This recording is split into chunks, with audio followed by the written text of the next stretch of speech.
Hi, I'm Kevin Magiacomo, President and CEO of SVN International Corp., a commercial real estate franchisor with over 200 offices in 6 countries. And while we may operate globally, our offices are tied to their local communities. This is part of what we call the SVN difference. At SVN, we create amazing value with our clients, colleagues, and communities. In 2017, we launched this SVN OutReach web series where we spotlight not just our own advisors and offices who are working to improve their local communities, but also other professionals and companies who are innovative in tackling the challenges that our industry is facing on a regular basis. I like to say that with challenges come opportunities. Opportunities for all of us in commercial real estate to participate in a meaningful way that can be win-wins for our clients and for our communities as well. Today's episode features our SVN Miller team on the Eastern Shore of Maryland. And I had the opportunity to go down and visit recently and walk through the amazing transformation of an abandoned ice house into a vibrant brewery. This is a project that took vision and the collaboration of both private and public entities to bring to fruition, and the result? Well, a rejuvenated part of town and the creation of new jobs, making this a true example of an SVN outreach project in action.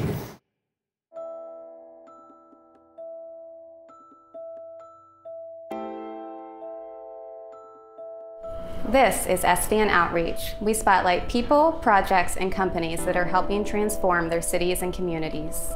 Well, we're a regional craft brewer. We started in 2009 in Delaware, and in 2012 moved into Salisbury. We got really lucky when Brent Miller approached us about the ice plant that we're in now. I would imagine to pull a project like this together required a lot of cooperation and a lot of relationships with state officials and county officials and city officials to kind of help the dream become a reality. Tell me a little bit about some of those.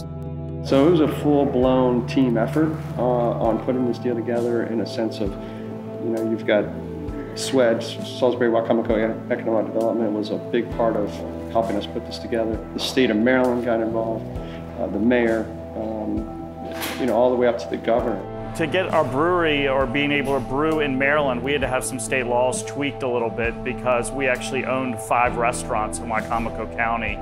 So the state worked with us to change their laws and allow us to continually operate our restaurants, as well as move the brewery and brew here in Maryland.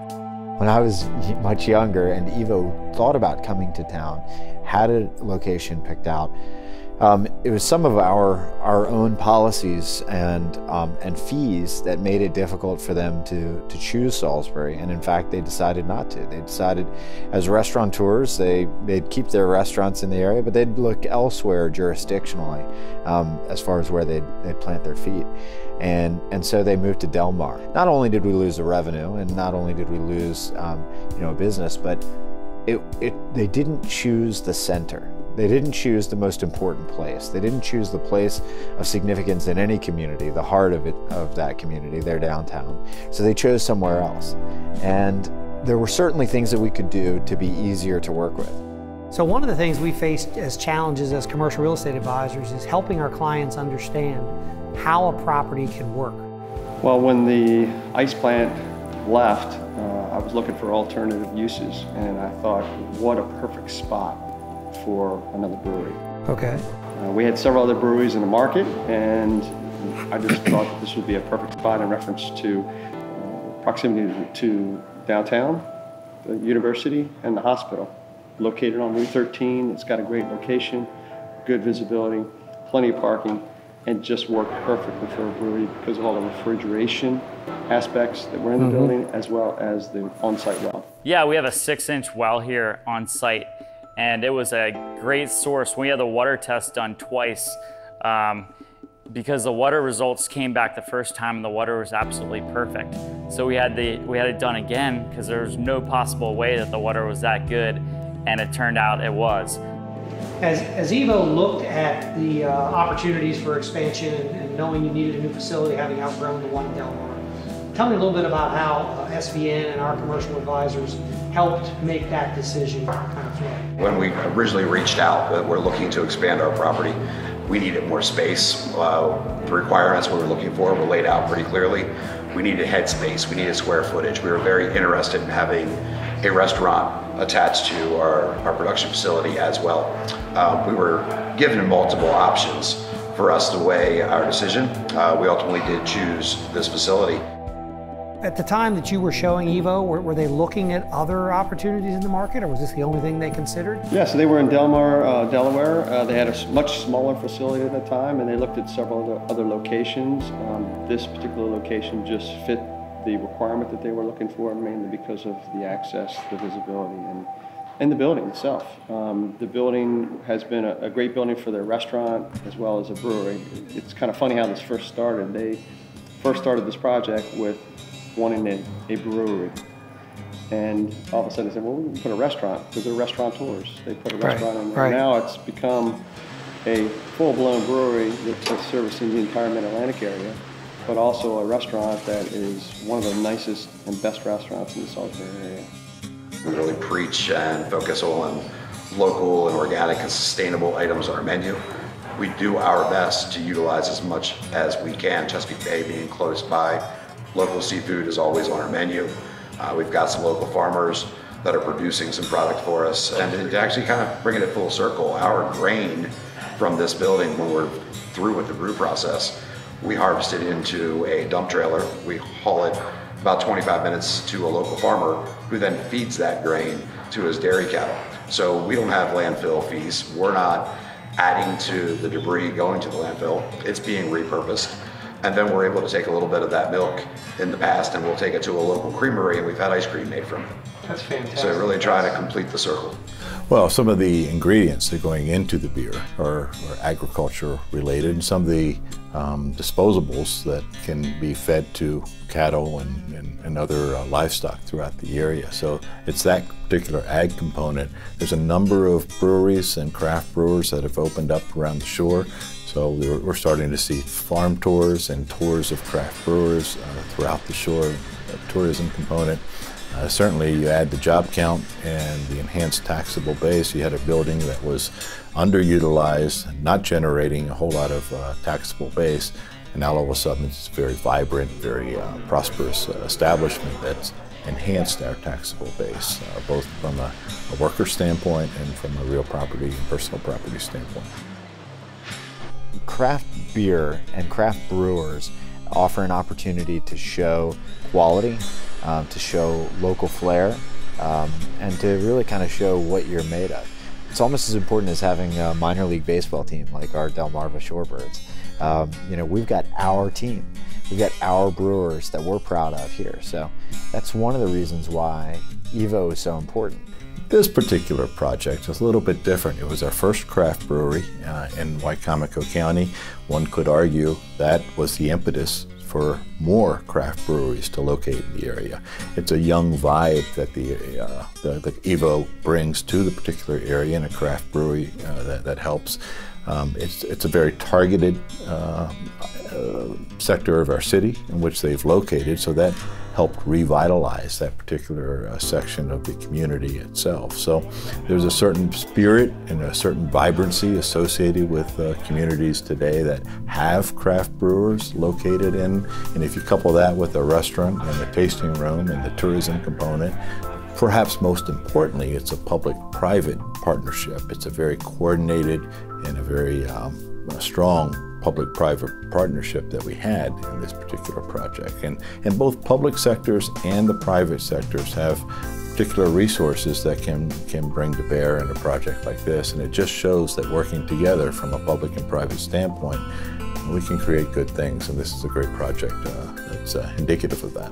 So one of the things that's kind of cool about having a company like EVO here in the community is kind of what you call the culture. So how does being in this location help make a difference in your business? Well, I think with the growth of the college and the emphasis that's been put on downtown Salisbury in recent years, with the growth of that, you know, having kind of a local gathering point that happens to be a brewery has really, you know, been a huge impact on the community, and, you know, bringing people together to want to enjoy the beer, but, you know, the food that we provide and the restaurant as well. Every city in the world is looking for anchor institutions. We want every small business to thrive. We want every corner to look right. Any mayor in America, really in the world, wants every piece of their city to look fantastic, but it's the anchor institutions that are absolutely critical. So there's big things that you can call attention to say, hey, we're proud of this, we're proud of that. And increasingly, craft brewers are a part of that. They're anchor institutions. They're tourist destinations. They matter to your local populace, but they also are of interest to the people who will travel to your community, or will travel some other community if you don't have it. With the craft industry growing at the rate that it is, the awareness of craft beer has really increased. And more and more often we talk to someone at our main bar, our tasting bar, that may be from Western Pennsylvania or even Ohio or further north, further west.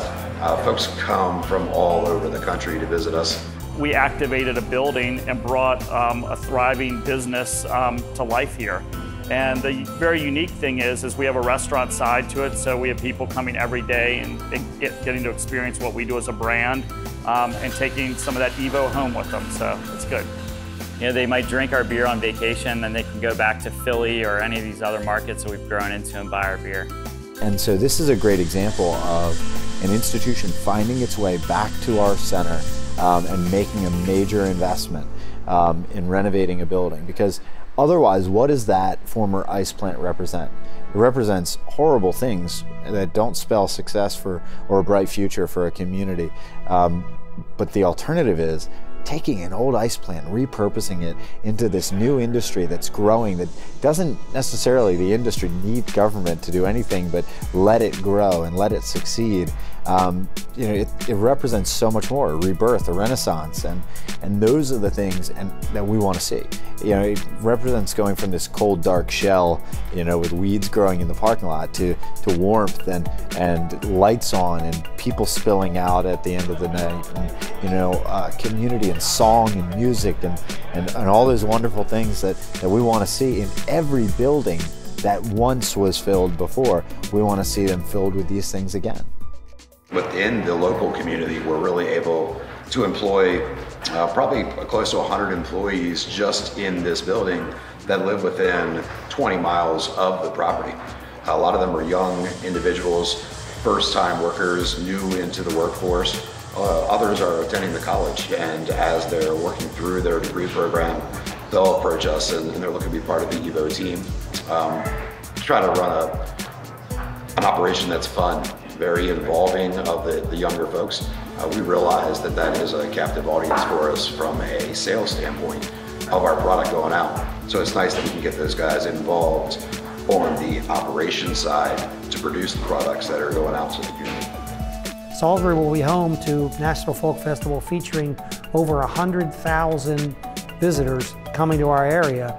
What do you think that does for a place like EVO? We do our best to have live music every Friday and Saturday night, you know, and that's usually local acts, you know, smaller acoustic acts. But the expansion that we're putting in place outside the building with our patio, or addition, you know, with our 5-barrel brew house, one of the big parts of that is to have a live stage, live music stage, to promote local live music. But it'd be a great opportunity for us to host some, regional, national acts that are part of the folk festival here at the property.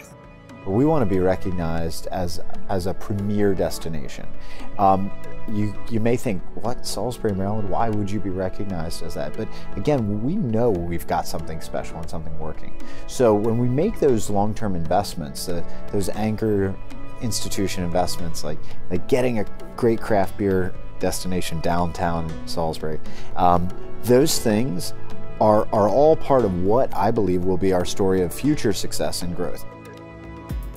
For anyone getting into this business, whether it's real estate or economic development, it's a fascinating business. I would say do your homework, be prepared, and be very, very thorough in your exploration of a particular property or a particular project. Typically in real estate, especially, you start with a blank slate just about every morning and figure out, okay, how can we make a project out of this particular real estate parcel or a particular building?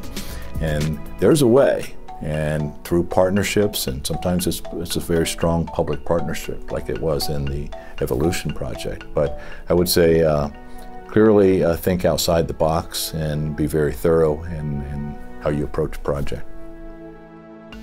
Anything else? Can we have lunch now? Okay, good. All right, good work. Yep, all right. Thank you. Thanks for joining us for this episode of SVN Outreach. I'm Kevin Giacomo, President and CEO of SVN International Corp. We'll be back with more interviews and site visits. In the meantime, please visit us at svn.com to find out more about the SVN difference and how you can be part of the SVN team.